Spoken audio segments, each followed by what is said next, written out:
Welcome to Nasdaq Trade Talks. I'm Jill Malandrino, Global Markets Reporter at Nasdaq. Joining me at the market site in Times Square, New York City, we have Melanie Elturk. She is the CEO of Haute Hijab.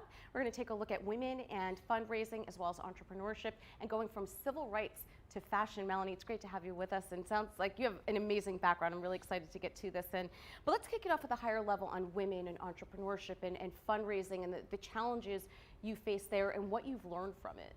Sure. So we're actually raising our Series A right now, so I'm in the thick of it. But I mean, at the end of the day, it comes down to your business, your metrics, the opportunity, your market, and the investors that are already on our cap table are incredibly enthusiastic about what we're building. And so, you know, obviously being a woman, I won't really necessarily know what may be working to my disadvantage.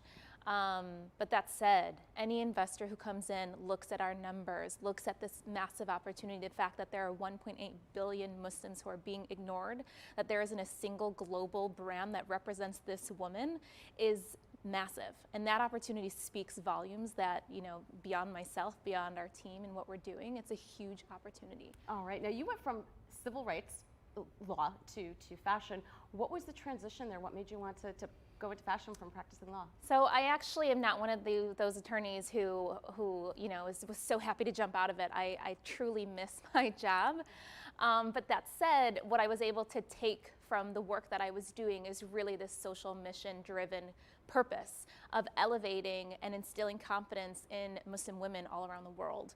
And really my work was about working with disenfranchised communities, and the Muslim community, of course, being one of them, is incredibly near and dear to my heart. So the fact that I was able to take those skill sets and apply them in a way that is new because it's around fashion was really exciting.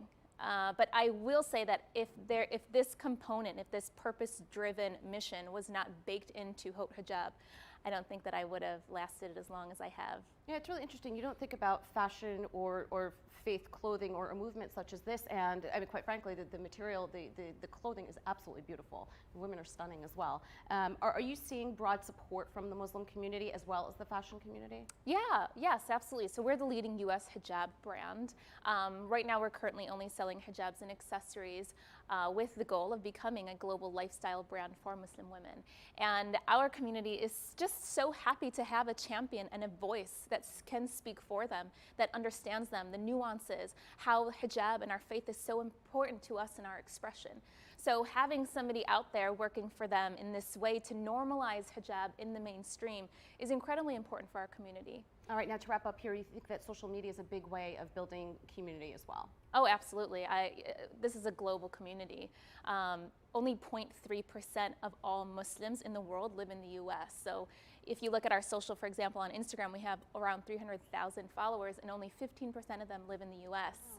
So it's a global community. We all connect on social media because we are spread around the entire world. So it is the reason why we've been able to be so successful, and we're so grateful that we had these platforms to build this incredible company and what it is today. All right, Melanie, thanks so much for joining us at MarketSite. Thank you. And thank you for joining me on Trade Talks. I'm Jill Malandrino, Global Markets Reporter at Nasdaq.